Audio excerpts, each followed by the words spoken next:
खुद का काम खुद ही को साझे।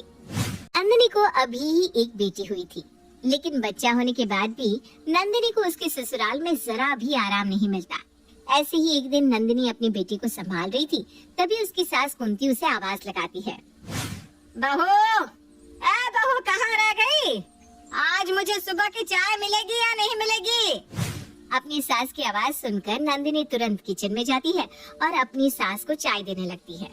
जैसे ही सास को चाय देती है तो नंदिनी का पति राघव नंदिनी को आवाज लगाता है। नंदिनी, यहाँ मेरा वॉलेट था, कहाँ गया? वहीं रखा होगा राघव जी, एक बार आप देख लीजिए ना, वहीं होगा ड्रॉअर में। अरे नहीं है यहाँ पर, ढूंढ के दो ना मुझे। बेचारी नंदिनी अब राघव के पास जाती है और ड्रॉअर में से उसका वॉलेट निकाल कर देती है। ये रहा आपका वॉलेट, सही से तो देख लेते। अरे यार, जल्दी में था इसलिए ध्यान नहीं दिया। अच्छा, इन सबको छोड़ो और जल्दी से मोहित को तैयार करो, उससे मैं स्कूल छोड़कर अपने ऑफिस निकल जाऊंगा। हे भगवान, 8 बजने वाले हैं और ये लड़का अभी तक उठा नहीं। आप मुझे 15 मिनट दीजिए, मैं 15 मिनट में इसको नहला धुला कर तैयार कर देती हूँ। तब तक आप ब्रेकफास्ट कर लीजिए ना। नंदिनी अब दौड़ती हुई मोहित के पास जाती है और उसे उठाकर स्कूल के लिए तैयार कर देती है। कुछ देर बाद राघव मोहित को अपने साथ उसे स्कूल छोड़ने के लिए ले जाता है, पर तभी वहाँ नंदिनी का देवर विक्रम आता है। भाभी, सुबह का ब्रेकफास्ट जल्दी से लगा दो, मैं बहुत लेट हो चुका हूँ। रिया कहाँ है देवर जी? भाभी, आप जानती है ना, रिया प्रेग्नेंट है, उससे कोई काम नहीं हो पाता। वैसे भी आज उसकी तबीयत थोड़ी डाउन चल रही है, इसलिए मैंने उसको परेशान करना जरूरी नहीं समझा। अच्छा ठीक है, कोई बात नहीं, आप यहाँ बैठो, मैं आपके लिए अभी ब्रेकफास्ट लगा देती हूँ। बेचारी नंदिनी अब अपने देवर का भी ब्रेकफास्ट लगाती है, तभी उसकी छोटी बेटी रोने लगती है। घर में इतना काम और अपनी बेटी को रोता देख नंदिनी परेशान हो जाती है, क्योंकि वो एक टाइम पर अपने घर और अपने बच्चों को संभाल नहीं पा रही थी। क्योंकि नंदिनी से एक ही समय पर इतना सब नहीं हो पा रहा था, इसलिए दोपहर में नंदिनी अपनी सास के पास जाती है, जहाँ उसकी सास अपनी छोटी बहू के पास बैठकर टीवी देख रही थी। माँ जी, मुझे आपसे कुछ बात करनी थी।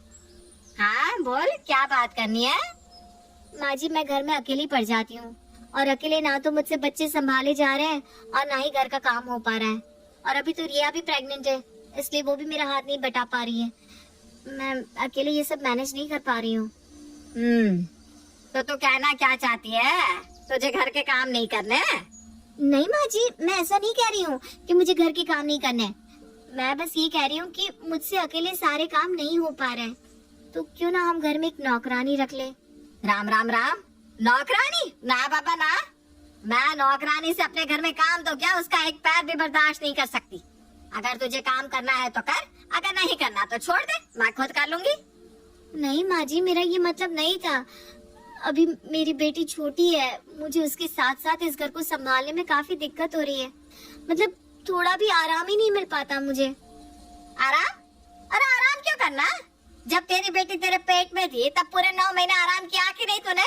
अब तेरी देवरानी की बारी है, अब वो पेट से है तो उसको भी तो आराम चाहिए। और तेरा तो बच्चा हो गया, वैसे भी बच्चा होने के बाद काम वाम करते रहना चाहिए ताकि शरीर फैल ना जाए।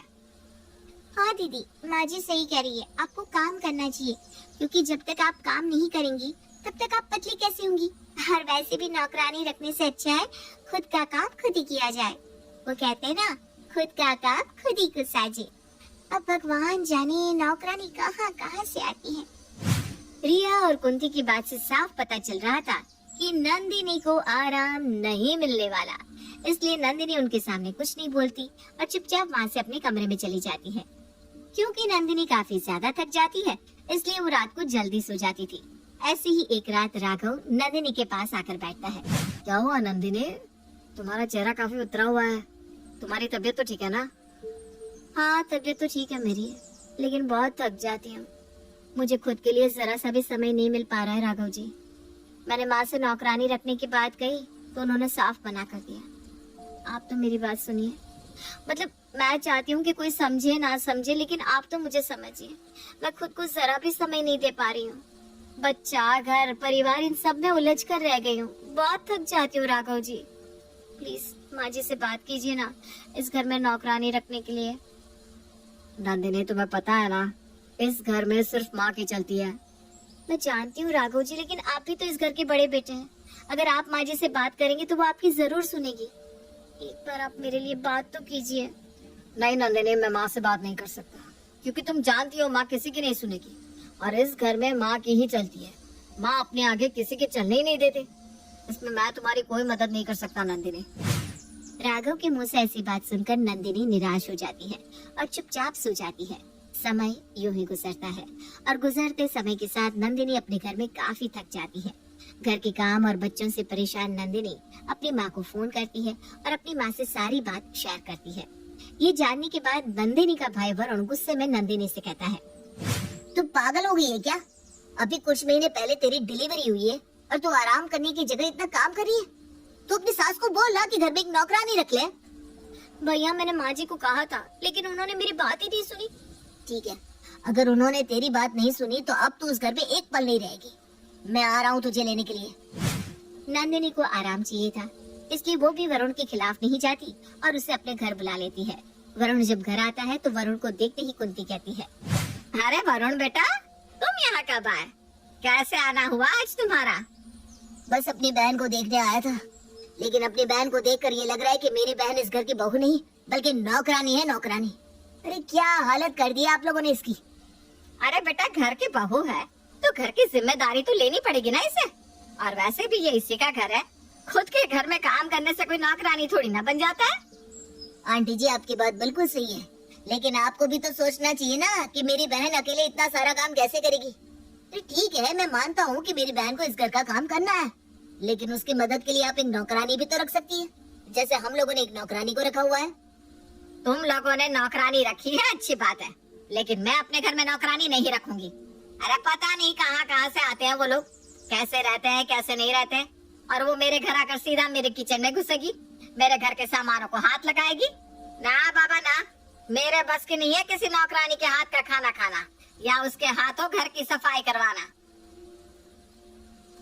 आंटी जी, पर इसमें मेरी बहन को तो रिलैक्स मिलेगा ना।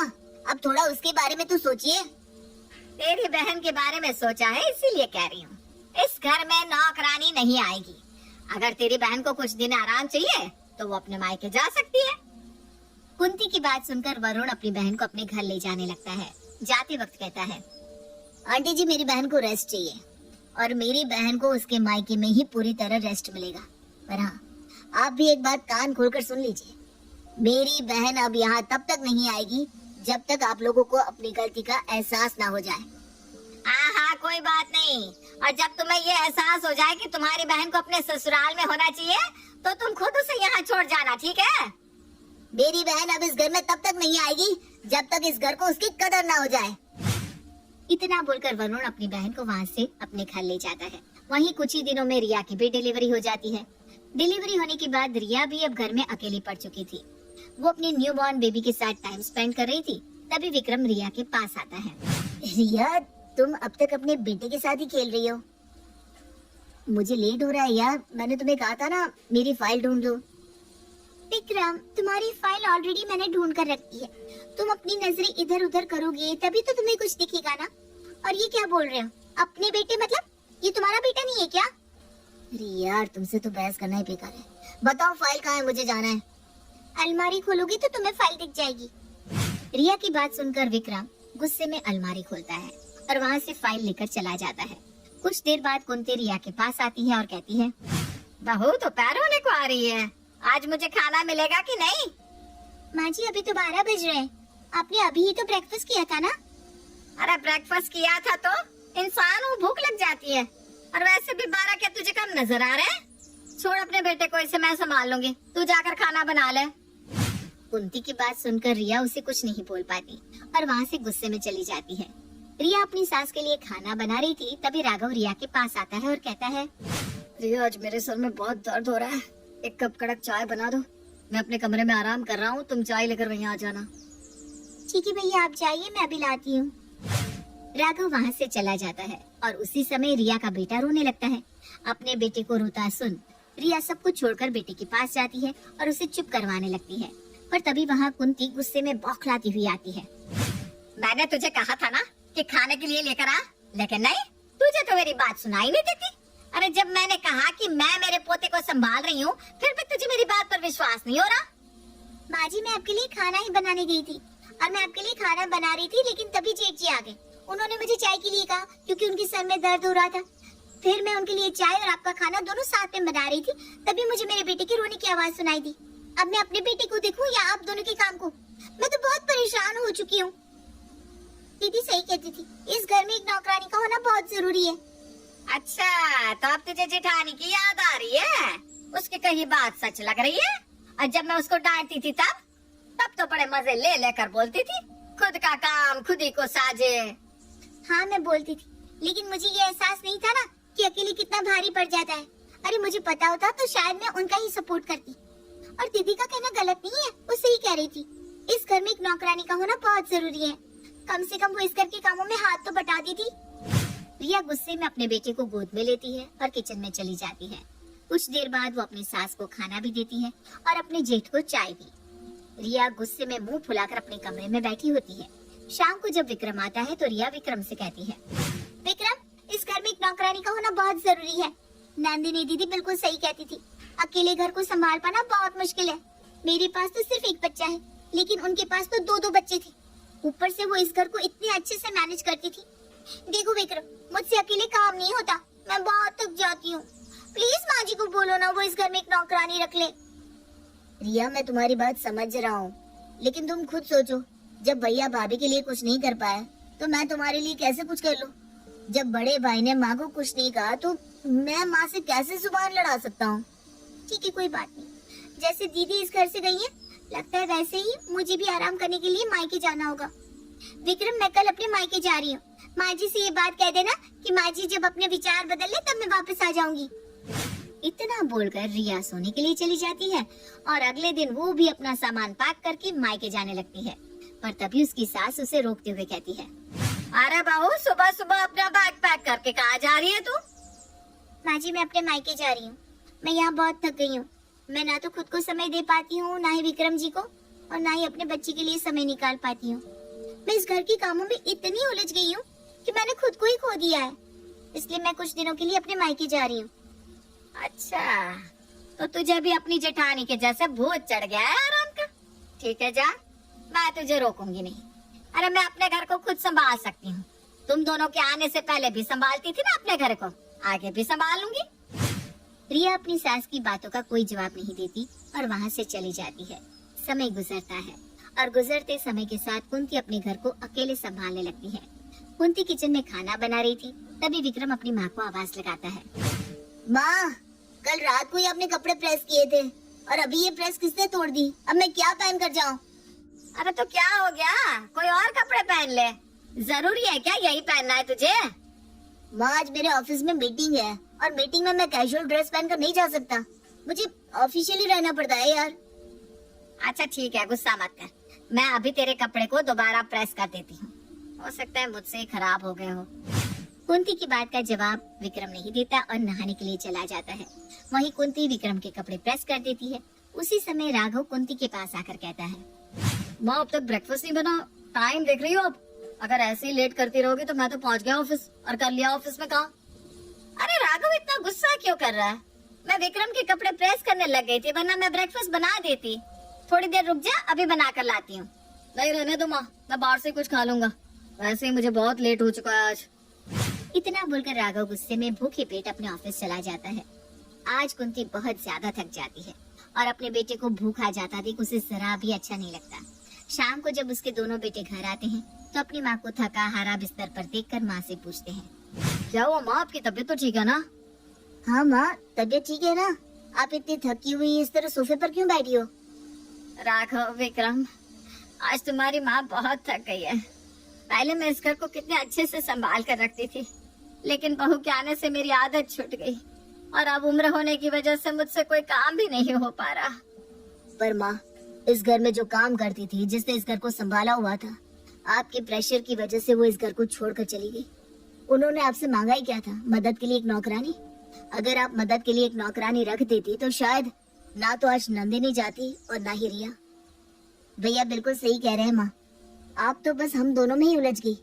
जरा सोचो, उनके पास तो उनका बच्चा भी था, हम भी थे, आप भी थे, और इस घर की जिम्मेदारी भी थी। वो लोग किस तरह मैनेज करती होंगी? तुम दोनों सही कह रहे हो बेटा। आज मुझे एहसास हो रहा है कि मेरी बहू को कितनी दिक्कतों का सामना करना पड़ता होगा और वो क्यों गुस्से में यहाँ से चली गई। पर कोई बात नहीं, अगर मेरी दोनों बहुएं मेरी वजह से इस घर को छोड़कर गई हैं, तो मैं भी उन दोनों को दोबारा इस घर में लेकर आऊंगी। इतना बोलकर कुंती अपनी बड़ी बहू नंदिनी के घर जाती है और उससे माफी मांगकर उसे घर ले आती है। और ठीक वैसा ही वो रिया के साथ भी करती है। अपनी सास को माफी मांगता देख कुंती की दोनों बहू उसे माफ कर देती है और एक बार फिर वो तीनों मिलकर घर को संभालती है। इस बार अब ना तो उन्हें नौकरानी की जरूरत पड़ी और ना ही किसी की हेल्प की, क्योंकि वो तीनों ही एक दूसरे की मदद करने में पीछे नहीं हटती। इस तरह एक बार फिर नंदिनी का ससुराल पहले की तरह खुशहाल हो जाता है।